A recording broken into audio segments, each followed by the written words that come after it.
कंटा दोली रे दर्शन देले माँ कंदुणी देवी। परिवेश पूरा आनंदमय, भक्त उत्सव मुखर। बाजा और झांझरे कंपी उठुची गगन पवन। सृष्टि होउची आध्यात्मिक परिवेश। टभा कंटा पीढ़ारे होइची दोली आउ माँ ए कंटा दोली रे बसी झुलुछंती। देखंतु एही दृश्य को, ए हेउची सेही टभा कंटा। देखंतु केटे बड़ बड़ कंटा बाहरिची। दोली रे बांधिबा पई सेवक माने एहाकू नै जाउछंती। ए हेउछंती गंजाम जिला सोरडार अधिष्ठात्री देवी माँ कंदुणी देवी। माँकर कंटा पीढ़ा यात्रा महा आडंबर पालन होइछि। एही यात्रा भाद्रव मास शुक्ल द्वादशी आरंभ होई आश्विन मास कृष्ण अष्टमी दिन शेष होइथाय। एही पारंपरिक यात्रा चलित वर्ष 11 दिन धरी पालन करा जाइछि।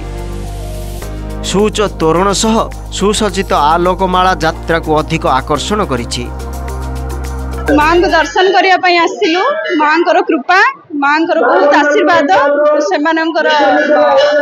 समस्त को आम दर्शन करने जी जहाँ मन आसिले समस्त मनस्कामना ये पूर्ण हुए।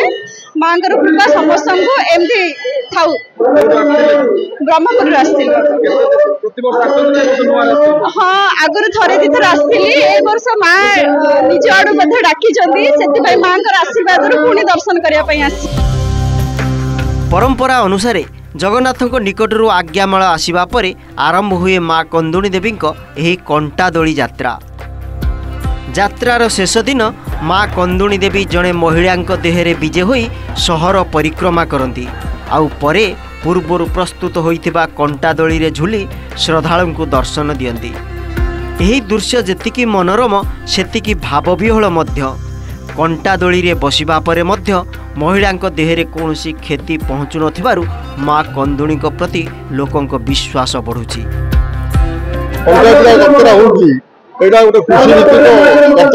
कारण माँ आज्ञा जो बाली आसला माँ आज्ञा लेकिन पंच बीज को भाजिकी गोटे बाली ताटे पकई था। आज आप देखिले माँ दोली बसला पूरा अर्पण करागला।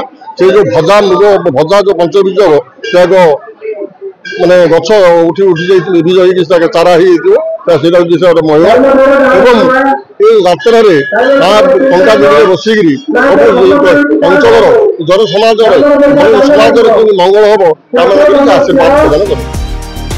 दीर्घ 550 वर्षरु अधिक समय धरी चली आसीथिबा एही यात्रा एबे महोत्सव रे परिणत होईची।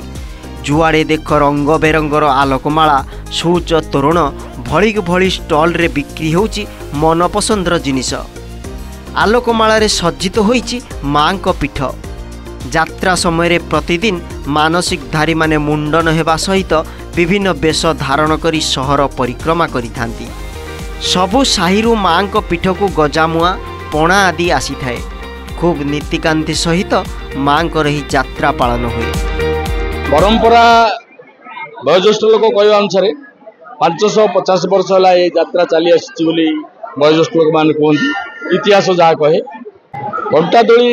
कंटाबिड़ा यात्रार ना है कंटाबिड़ा यात्रा। कहीं कंटाबिड़ा यात्रा बोली नामित होती जे टभा कंटारे गोटे पीढ़ा करा जाए। से पीढ़ारे माँ नगर परिक्रमा करी बड़ खदाल साहिर बाहरी जगन्नाथ माँ मंदिर को आसी आज्ञामाला पाइला परे आसी ये कंटा दोली रे विराजमान करती। भक्त मान दर्शन दियंती। से यात्रार ना कंटाबिड़ा यात्रा रखा जाइछि। तेबे यात्रार शेष 5 दिन धरी संध्या समय मध्यरात्र पर्यंत सांस्कृतिक कार्यक्रम आयोजन होइथाय।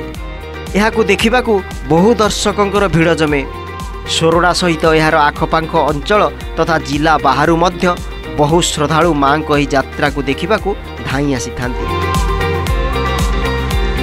भंजनगर राजेश कुमार पंडा को रिपोर्ट, ओटीवी।